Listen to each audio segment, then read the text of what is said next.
Good evening అందరికీ. ఈరోజు stage పైన పిచ్చోళ్ళ గురించి మాట్లాడదామని ఫిక్స్ అయ్యాను నేను. ప్రపంచంలో అందరికంటే పెద్ద పిచ్చోళ్ళు ఎవరంటే తెలుగు సినిమా ఆడియన్స్. మీరు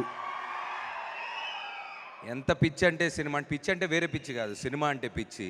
ఎప్పుడో 10-15 ఇయర్స్ బ్యాక్ చూసి నచ్చిన సినిమా రిలీజ్ అంటే ఈరోజు థియేటర్లు ఫుల్ అవుతున్నాయి మీ వల్ల. ఏంట్రా అని ఎప్పుడన్నా ఒక యాక్టర్కి డౌట్ వస్తే ఒకసారి రోడ్డు మీదకి వెళ్ళో ఏదైనా ఫంక్షన్కి వెళ్ళినప్పుడు మీరు ఇచ్చే ప్రేమ వల్ల మాకా పిచ్చి అంటుకుంటుంది. సో గామీ టీము చాలా పెద్ద పిచ్చోళ్ళలాగా ఉన్నారు. అసలు 6 ఇయర్స్ ఒక సినిమా మీద ఇంత కష్టపడి ఎక్కడెక్కడో చేసి మీ పిచ్చికి నా హ్యాట్స్ ఆఫ్ బ్రదర్. అండ్ మా విశ్వక్సేన్ ఇంకా పెద్ద పిచ్చోడు పాపం. సినిమా రిలీజ్ అవుతుందంటే ప్రమోషన్స్తో పాటు అన్నీ మీదేసుకొని చాలా పిచ్చి పిచ్చిగా చేస్తుంటాడు. చాలా పిచ్చి సినిమా అంటే. అండ్ మా చాందినికి తెలిసిందే.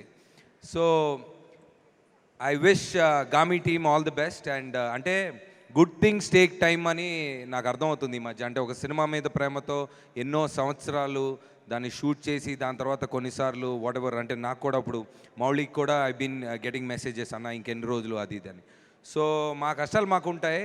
మాకు మీ పిచ్చి మాకు అంటించి సినిమా అంటే ఈ పిచ్చి ప్రేమతో మేము ఇక్కడ చాలా చాలా చాలా కష్టపడుతూ మీకు అద్భుతమైన ఎంటర్టైన్మెంట్ తీసుకొద్దామని ఆ పిచ్చిని మీదేసుకొని బయలుదేరుతున్నాం. So I wish Gami team all the best again and thank you for having me here. And ఎన్ని ఫంక్షన్లు చేసినా అదే పిచ్చి ఎనర్జీతో మా సుమక్క మీ అందరికీ ఎంటర్టైన్మెంట్ ఇస్తూ ఉంటుంది. So thank you for sharing your madness with us. Thank you.